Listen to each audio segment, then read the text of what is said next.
Welcome back to the second half of Division II, North Georgia Courage Blizzards.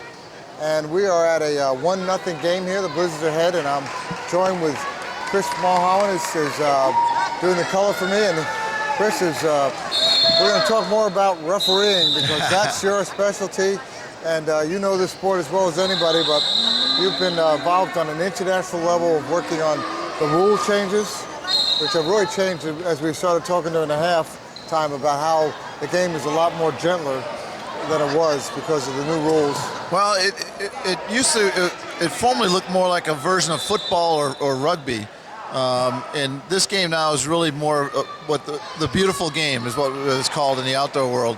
And it really is. It translates the same way. I had some national referees in St. Louis where I gave a clinic and we did a tournament. Actually, a couple of them came off the court with tears in their eyes because they could literally see the same game being transitioned into wheelchairs on this court. The idea of space, movement,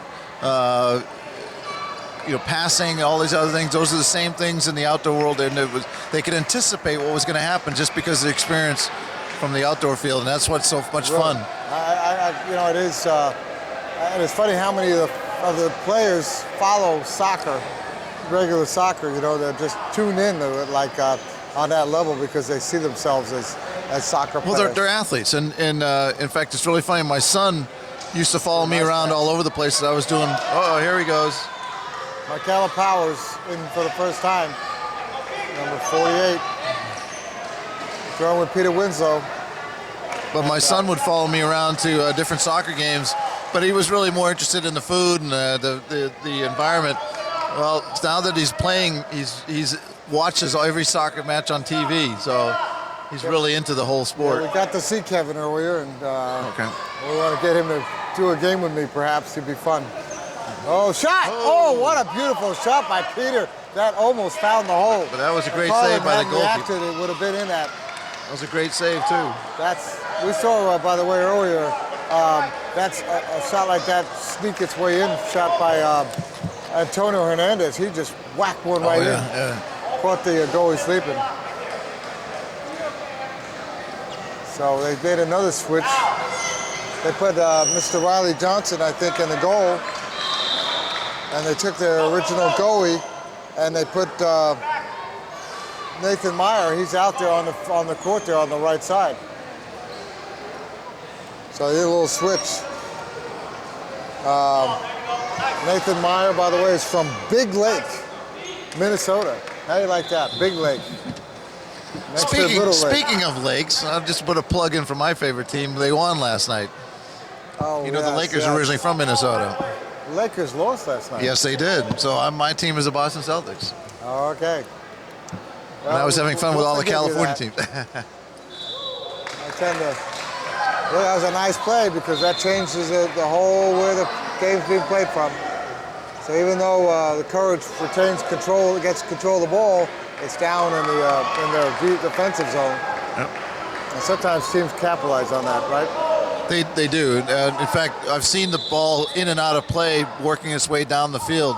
A team will knock it out of bounds and it'll keep moving down the field as it keeps being knocked out, and eventually they set up a corner kick situation. Oh boy, that ball was bouncing around like a pinball. Mr. Presley on the right trying to sneak around the goal. Oh, see, now there's where size comes in.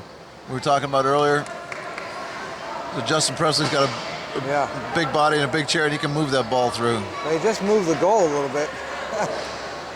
That combination of him and Riley removed the goal. All right. Now, what happens if the below post is moved, we continue to play as if it's still there, and there's a mark on the floor below the goalpost, and the referee uses that to judge where, if the majority of the ball crosses the line on one side of the mark or the other, it makes the call whether it's a goal or not. I never knew that. I'm glad to hear that. We can't have stationary posts because these chairs, just will break something. Either the chair will break or the post will break. So we made the movable post. And to compensate for that, we had to have an idea that even if they get moved, there's an imaginary post still there. Well, they don't do that in hockey. No, they don't. By the way, I want to put a plug in for the Courage Center. which is a great place that supports, adaptive sports and particularly this team here.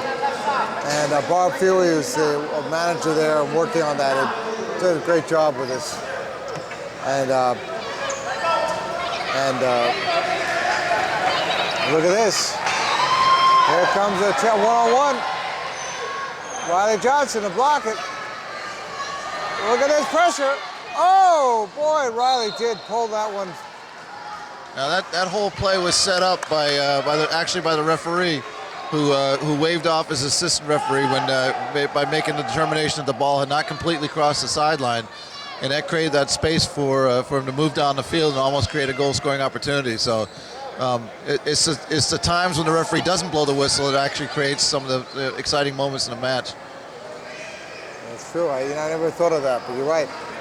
Because otherwise it would have been brought back and had to kick in, and then all the defense would have been back down there, and it would have been a slower thing. But here he had it open up the floor because there was that hole, right, and then there was nobody there. Right.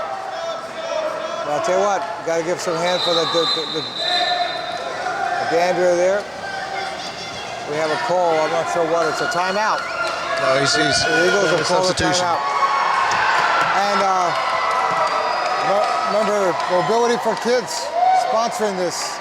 They're sponsoring the Power Soccer Nationals, some of our games, and we really want to thank them.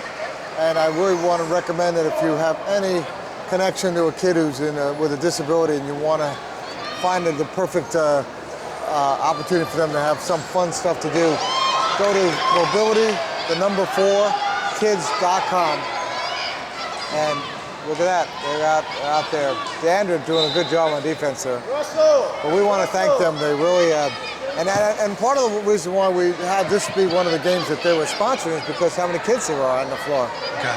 And we thought, well, you know what?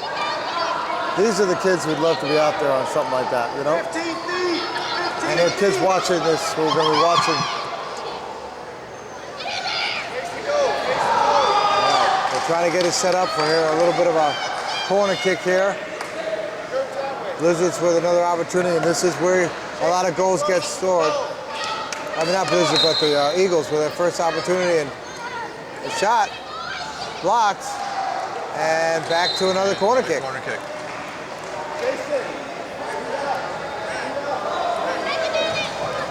So you, being we'll have to talk more about this after the corner kick, but about being an international ref and also being an American.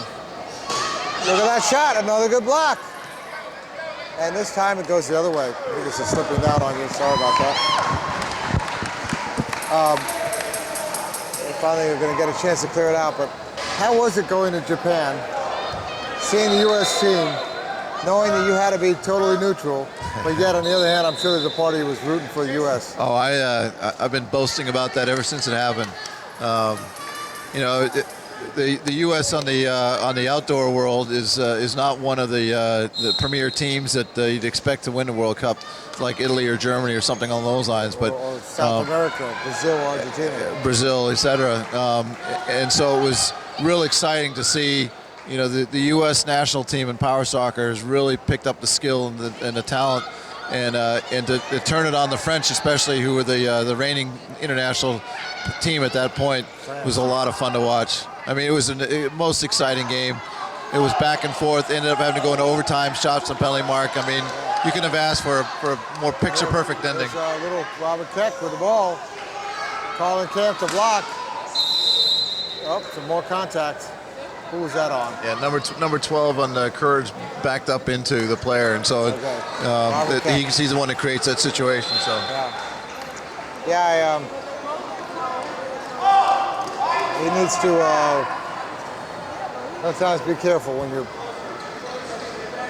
Well, in fact, I've heard people say that the only way that they slow their chair down is was taking their hand off of the joystick instead of its. Well, one of the things that we're trying to determine is how to regulate the backward speed on the chair, because it's harder for a player to drive backwards for 50 feet than it is for him to drive forward. So they were looking at some mechanical means of testing the speed. because the speed limit is both forward and backwards.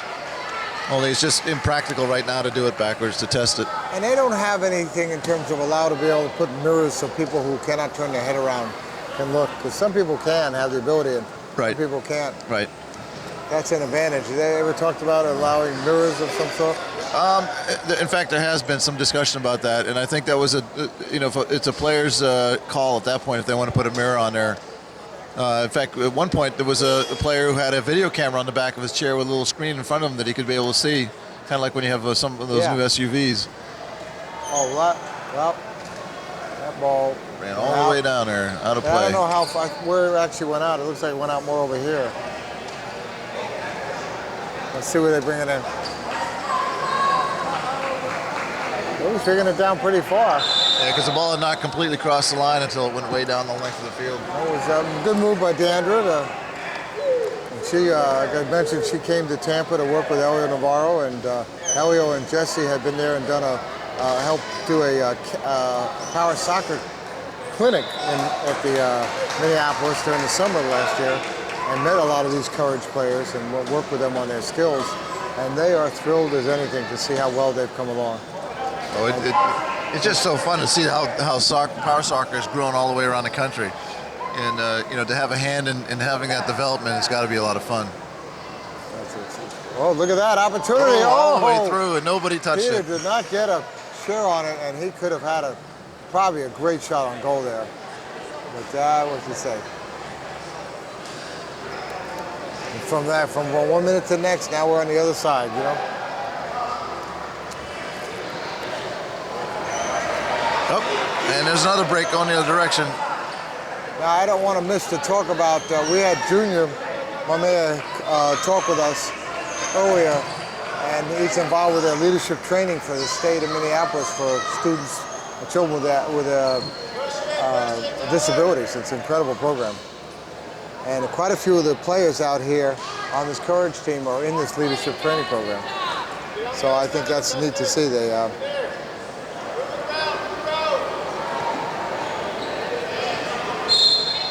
All right, what's the call? 32. The ball got lodged underneath the chair there, so it was not moving. 8 minutes and we're at 1-0 still.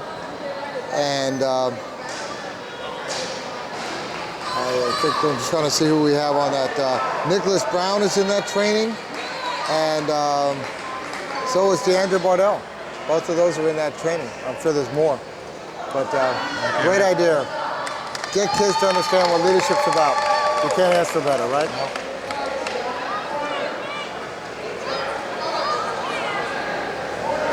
There's an opportunity here for Peter bringing the ball in. It's a set ball. The ball got lodged underneath his chair, and at that point, it's not moving anymore. So. Well, why did he put it off out of there? I don't understand what they just lost control, but I'm sorry. He gave him a corner kick out of it. Well, what it was is a set ball, and then it got played from the set ball and knocked out of bounds into a corner kick, right? Yeah, it seemed like he should have tried to hit it off of someone's chair. Right. Peter, oh, look at that, Deandra. Oh, here they go. They don't want to be a 2-on-1 here.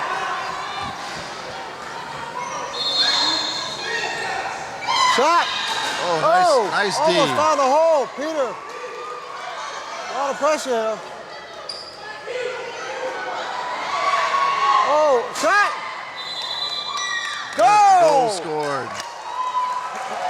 Did that go in off of... That went off number 2 right there. That went... Number 2. Wow. That is... I don't think it's number 2. So... yeah, that was Nathan Meyer with a goal. And there was a question there, but the goalpost had been moved, but the referee made the determination based on the mark on the floor that the majority of the ball had crossed over on the goal side of the mark. Wow, 2-0. The Blizzards take a 2-0 lead, and there's only about 6 minutes left. And I think Deandra had the assist on that. Okay, I wasn't sure. I know the defense knocked it at one point, and then number 2 got in there and plotted in there. Who does call what? In terms of, is that done by the ref that calls who the goal is? got the goal, who gets the assist? Do they? Typically, if there's a question, the referee is the one who makes the final determination. Typically, it's obvious enough. In this case, there was no question. So Check and see who got the assist on that. If there was an assist on that goal. All right. I'll tell you what, with about 5 minutes left, or maybe even a little less than 5 minutes. What? 24. DeAndre Bordeaux? Good. Good. Oh, Peter got it.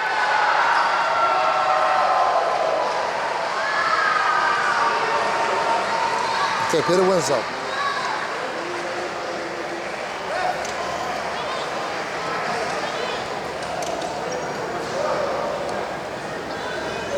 Oh, nice kick. Oh, went off their own person, but for Nicholas Meyer, but that was a nice kick. You know, but Carlin Camp, their goalie there, little story about him, they call him the milkman. Carlin was the milkman because when he first started playing, look at this. Oh, there's Georgia with a chance to score.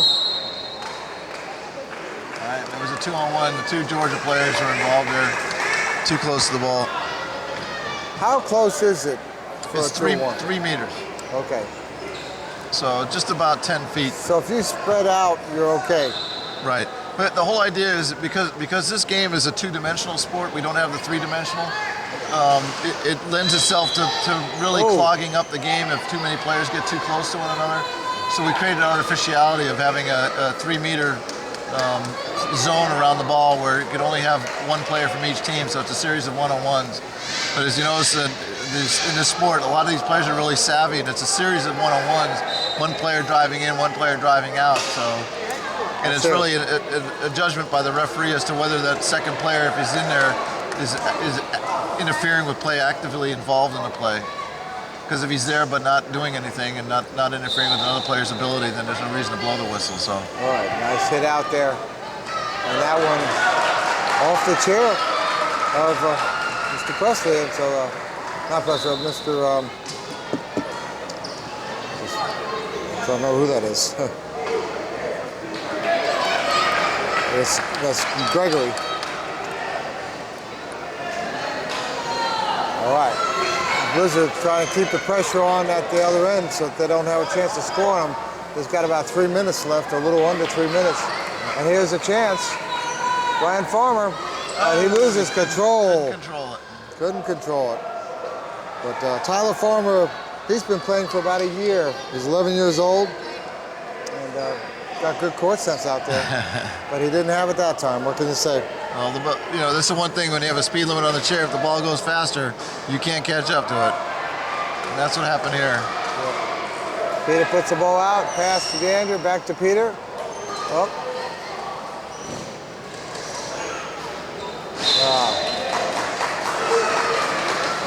Tyler was hoping that he could do something different with that.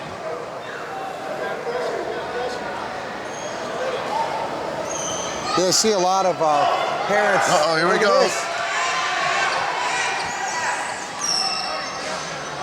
Okay. The goalie came all the way out of his area. Yeah, look how far Carlin came out. The milkman, because of the milk crate, so they still call him the milkman. Look at that, oh!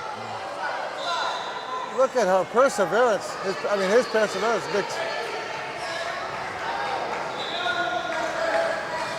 A lot of people would have picked this up, but that again situation was created. There was a clear 2-on-1 situation by North Georgia.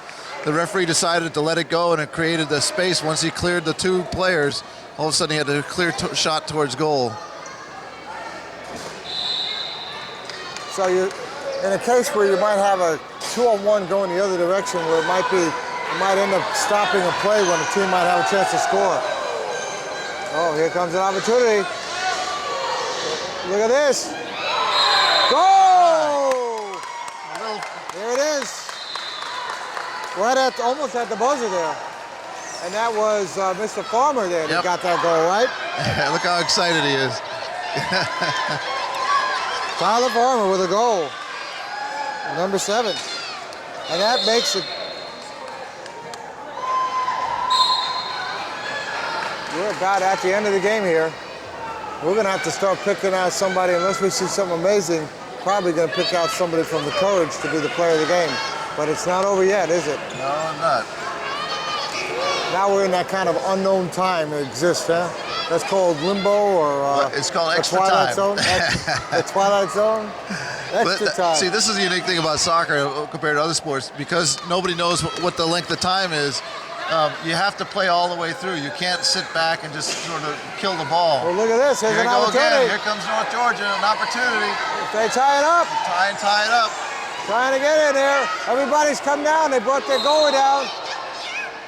Oh, and we have a situation where we have a block, and Georgia's going to have another shot at the goal. A penalty kick there. No, it's not a penalty kick. Oh, what is it? Wait a minute. All right, referee called a 2-on-1 and pointed in the wrong direction, but he's got it corrected now. Okay, I was going to say I didn't. That's kind of what I was thinking too.